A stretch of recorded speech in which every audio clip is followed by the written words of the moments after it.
All right, let's start off with just a little bit of regulatory information. I think, hopefully, we're all aware there are new regulatory requirements for local governments implementing low-impact development. It really occurs at 3 different levels: the building site and subdivision level, reviewing code to make that code more low-impact development friendly, instead of many codes right now can detour or block the implementation of low-impact development. So there's a large effort on to review and revise those codes to make them LID friendly. And then there's a few jurisdictions actually thinking about low-impact development, stormwater management at a watershed regional scale. For the watershed scale, I believe Woodinville, Redmond, and Bothell are involved in sort of watershed scale planning. So that's kind of a smaller part of the permit.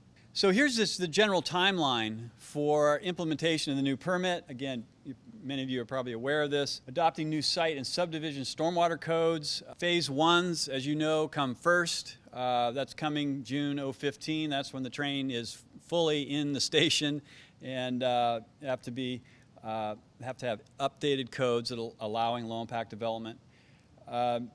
Both of these review and revise development-related codes, rules and standards, and site and subdivision stormwater codes following the same timeline. June 2015 for Phase 1s, and then the end of the year 2016 for Phase 2s. So we're now at that point where we're implementing a whole new set of stormwater management approaches and tools. That's the whole reason for this training. Again, as you're probably all aware, there's 9 minimum requirements that we are focusing on, primarily number 2 and number 5, a little bit on 7 and 6, related to low-impact development. The new requirements for low-impact development reside or within those particular minimum requirements and the triggers for those requirements. Just a little bit on the thresholds for the minimum requirements. Remember, 1 through 9 is going to be trigger all the way up through flow control, and number 7 and 6, runoff. Those are some very significant and ever increasingly restrictive requirements. And those, you can see the thresholds there for triggering those particular minimum requirements, and for 1 through 5 as well. 1 through 5 basically are trigger low impact development requirements or on-site stormwater management requirements. Those are really synonymous, low impact development and on-site. The 1 through 5 are less restrictive than particularly 6 and 7, where you have some very challenging at times flow control and water quality treatment requirements. So within that new regulatory framework, we have some new terms. One of the new terms is this hard surface. And under the term hard surface are a number of terms. And this slide here sort of outlines that. There are pollution generating hard surfaces. I think we're pretty familiar with that. So, you know, roadways, where there are industrial activities, material storage, for example. Then there are pollution-generating impervious surfaces. Those are going to be impervious, as it would suggest. Within that, there's also pollution-generating pervious surface. Right now, we're going to be implementing and using permeable pavement. They're still hard surfaces. You can drive on them, but they can be pollution-generating, right? I mean, if you're driving on them or doing some activities on there, they could be pollution-generating. There's a couple pictures up here of pollution-generating permeable pavement. The paver's on the right. On the left there, it's kind of interesting. This is a mix. This is Payne Field. And there's that grassy section is a grassy pave system. So it's a particular kind of permeable pavement. But adjacent to it is a travelway, which is impervious asphalt. So there you have a mixture of both pollution-generating. One's pervious, one's permeable, and one's impervious. So we have some new terms to get used to. Once you work with them a little bit, they're pretty easy. But this new term, hard surface, and then a bunch of categories underneath that. There's a whole set of infeasibility criteria associated with the different low-impact development practices, including permeable pavement. The list is pretty long. This is part of that list, and a lot of it makes a lot of sense. Of course, you have to be very careful if you're infiltrating water near steep slopes. There's infeasibility criteria as far as a minimum infiltration rate. There could be soil contamination issues. It's quite a long list, and it's for your reading enjoyment in the Stormwater Management Manual. Another one that's really interesting, where saturated conditions are within 1 foot of the bottom of the base course. So these are the kinds of things, as a designer, you're always thinking about as far as infiltrating water, soil conditions, groundwater conditions, slopes, those sorts of things. So there's a whole long list of that infeasibility criteria. And you can see there, infiltration less than 0.3 inches per hour, but that is a initial measured rate before you apply your correction factors. That's another big one that was subject of a lot of debate. Infeasibility criteria does not mean that permeable pavement is not physically feasible on that particular piece of ground. What it says is, jurisdiction, you are not obligated to use, in this case we're talking about permeable pavement, you're not obligated to use permeable pavement in this. You can opt out because of these infeasibility criteria.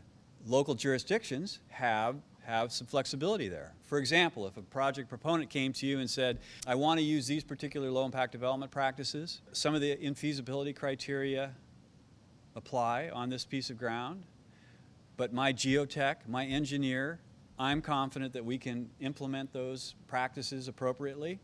That's up to the local jurisdiction and that project proponent to make that decision.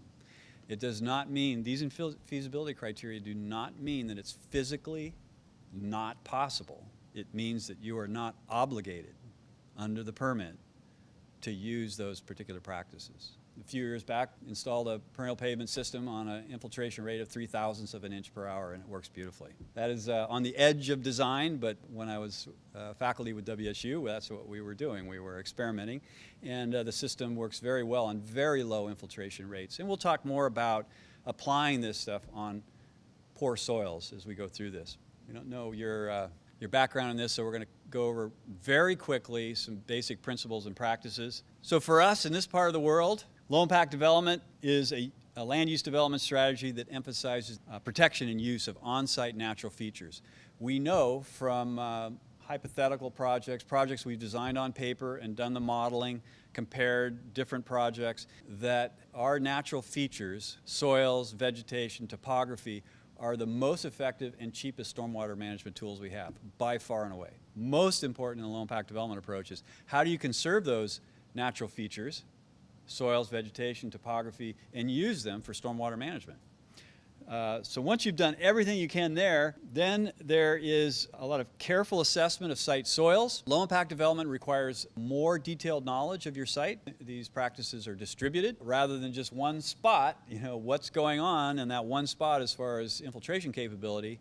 You need to have a better sense across that site, because these practices will be distributed, often will be distributed across the project and integrated into the design. The integrated small-scale engineered and non-engineered controls, bioretention, permeable pavement, maybe you have green roofs going in the project or rainwater collection, but all those engineered controls, and the idea here is they're smaller scale, smaller contributing area, distributed, and often redundant, which in engineering, of course, is a very good approach, redundancy. Across the United States have thought about low impact development really at a site and subdivision scale. That's necessary but not sufficient if we want to fully protect our receiving waters. We also have to think about the regional scale and where are we going to put development, road density, road networks, and the density of those road networks. Where are we going to put our development in relationship to this, to that watershed? So that is also a critical piece, and we're really just starting to go there. And again, those three jurisdictions that I mentioned earlier are essentially kind of running some pilots on thinking about this stuff at a larger scale. So primary goal for low impact development, no measurable impacts to receiving waters. And the whole idea here is to more closely approximate pre-development surface flow volumes and durations. No measurable impacts to receiving waters is not a term out of the permit or out of the Stormwater Management Manual. It's out of the Low Impact Development Technical Guidance Manual. There are some settings, if you're developing near a sensitive stream, salmon-bearing stream, for example, where you are essentially required to do this, that is, retain essentially all your water on site, but this is not a term from the manual or the permit. This is really kind of the conceptual term.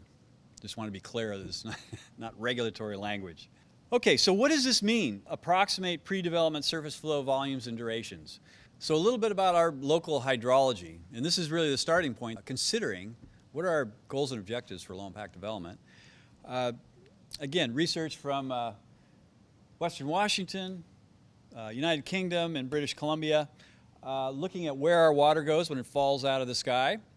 40 to 50% intercepted by a forest canopy and then evaporated. 50%'s a optimistic number, 40%'s a good solid number as far as our annual precipitation intercepted and evaporated. What makes it to the ground? Then 20 to 30% goes to the interflow, which is shallow subsurface flow that in the upper soil layers, you could say sort of the biologically active organic material, sort of that, where there's microorganisms, roots, organic material, and those upper soil layers moving slowly downslope to our receiving water. So this is what really drives the physical configuration or habitat in our region, is this slow release of precipitation through interflow and groundwater.